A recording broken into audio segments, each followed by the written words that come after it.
əsrin 50-ci illərindən ənənəvi şərq mövzusu və şeirlərlə başlamışdır.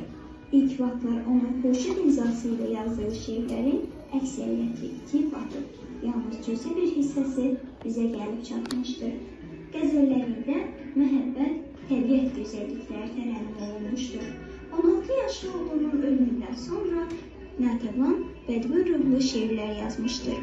Natəvan Xurşud Banının adını vermişdir. O, ailənin yeganə övladı, həm də Qarabağ xanlıqlarının sonuncu vərəsəsi olmuşdur. Xalq arasında onu Xanlısı deyə çağırardılar. 1845-ci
ildə Ulu Öndərin Natəvan abidəsini açdığı zaman o sevinçli günün içərisində olan həmin gənc dediyimiz Heydər Əliyev yolunun böyük davamçısı, bugün Azərbaycan dövlətinə rəhbərlik edən Prezident İlham Əliyevin taleyində o böyük missiyanı yerinə yetirmək də varmış.